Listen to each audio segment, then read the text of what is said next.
Well, hey folks, we're inside the house today versus all the time we've spent outside.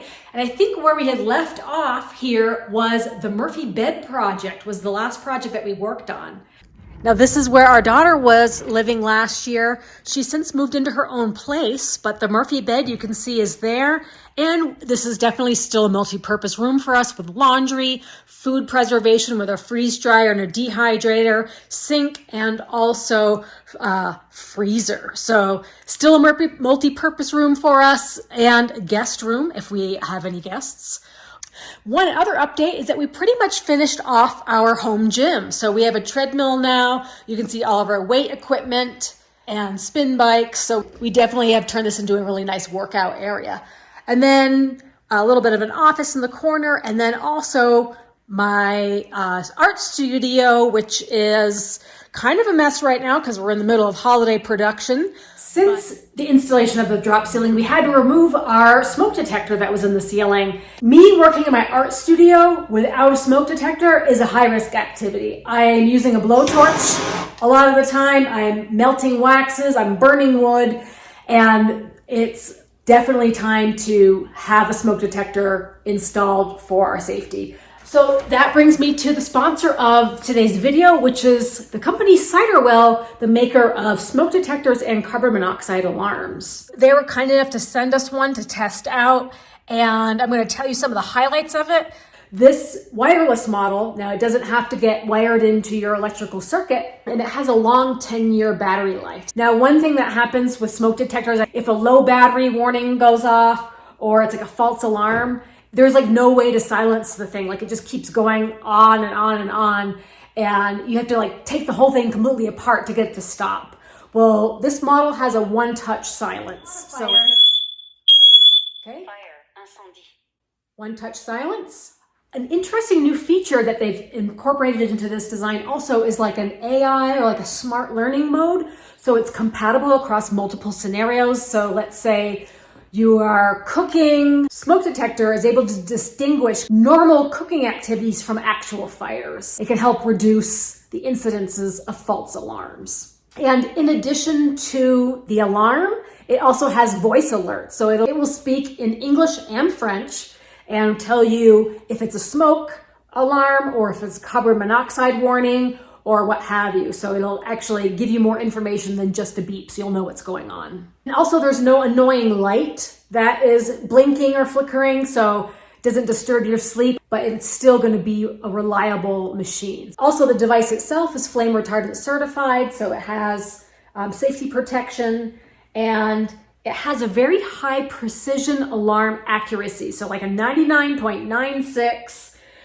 where it can really detect smoke precisely, so you get less disturbances while you're cooking. There's also like a micro mesh design to help keep other particles like insects or moths or anything from entering the device and setting it off accidentally. There are certainly areas where it's not recommended to install, like the very top peak of the house, or like areas that get a lot of humidity or lots of sawdust, so not recommended for a workshop, wood stove, or right next to the stove in the kitchen. So avoiding those areas. If you have a multi-level house, like multi-level floor plan like we have, it can go into the ceiling or up on the wall. But before I install it, I'm gonna test it out with some smoke. For safety purposes, know that I have a fire extinguisher right by my feet here.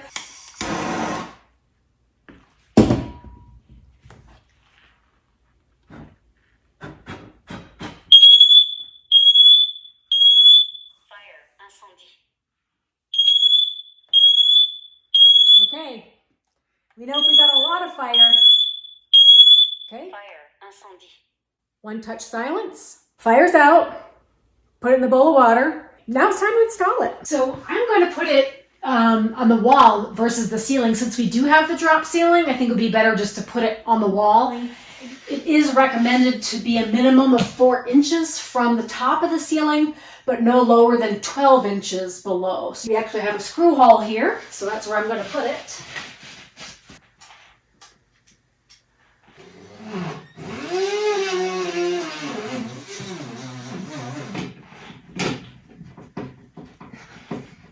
The good thing is on the back, it tells you to replace by 2034. So that way there's no mysteries about when this has to be replaced. So here we go.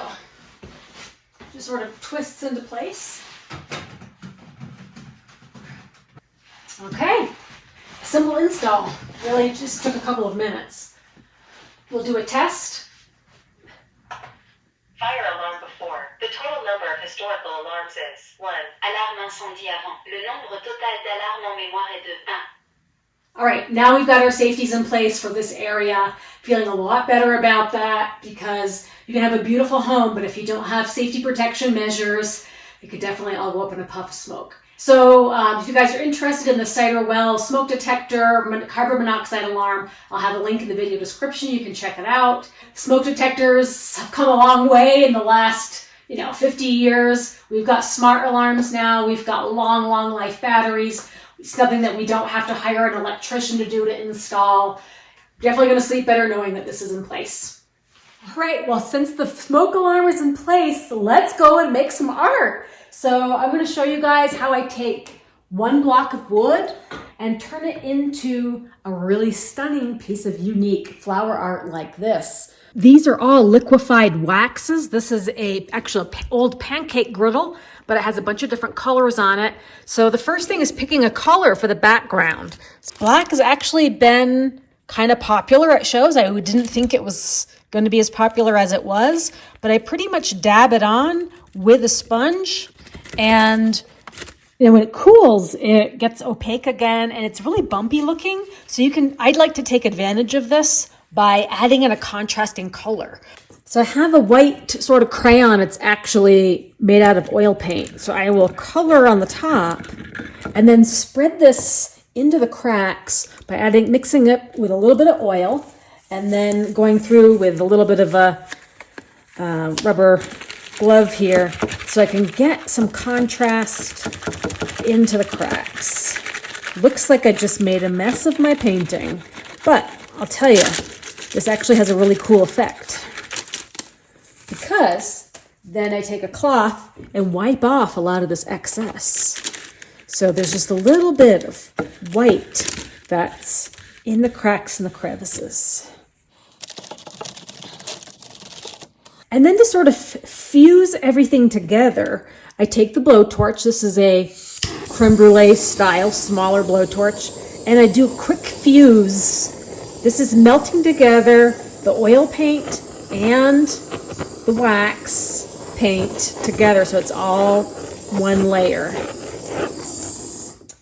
And this is when I decide I think I'm going to do this sort of flower tree. This is from a flower called Coral Bell, and I like to glue it together with a clear layer of the beeswax. So I'm going to put this on the surface. This is coating my flower and sort of sealing it into the painting. It looks a little bit messy at the moment, but watch and see. One thing I can do is sort of scrape away some of this excess paint that I put on. Just kind of scrape away some of this whitish color, because I'm going to fuse it again and this will sink the layers together. Just trying to get some of the excess pulled away here and trim on there. And then sometimes what happens with dried flowers is that the colors aren't super bright anymore. So I like to go back and put a little bit of pop of color. I'm using just a powder pigment right here to kind of add some coloring to the surface.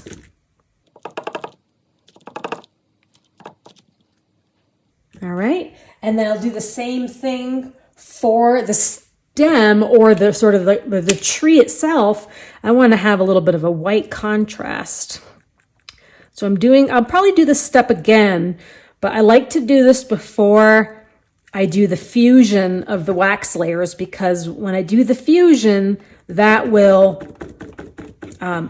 bind together these powder pigments into the rest of it. Part of this art, the art of this art, is knowing how long to put your torch onto something before it burns. So it's definitely a fast work.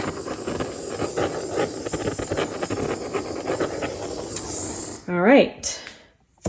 Now there's kind of like a little bit of a cloudy layer. I kind of like that. I might leave that, but I'm thinking the rest of it might look really good if I had like some white, let's call it snow, on the bottom. So I'm adding in a layer of white wax on top of the black, which is kind of finishing this little snowy layer.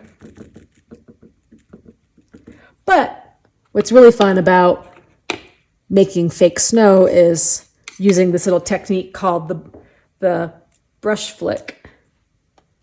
So I'm making a little bit of snow on the background of the tree. And then I might take my time and kind of go through with my precision tool and carve away some of the excess wax. And then I'll come through one more time with the blowtorch to even out all of this scraping that I'm doing. Blowtorch again, kind of evening everything out. See if there's any more final changes I want to make. Okay, folks, so we've got the finished piece right here. It even has a sister piece I made earlier this week, and these pieces will be for sale at the Boulder County Farmers Market this weekend. I'll be there Saturday and Sunday. It's a fun medium to work with. A lot of people have been really loving it this year at art shows, so I just wanted to show you guys what I've been up to. When Brian's working on the greenhouse on the weekend, I'm usually out selling my artwork. So anyway, if you're local, I'd love to see you in person if you want to come shop, or if you'd rather browse online, you can go to coloradomountainliving.net shop, and you can look around at some of the pieces I have available for sale there. Anyway, guys, hope everyone has Merry Christmas and Happy Holidays, Happy New Year, because, well, the next couple weeks are definitely going to be busy around here. We've got a lot going on. We'll keep you posted. Thanks for tuning in. We'll see you. Bye-bye.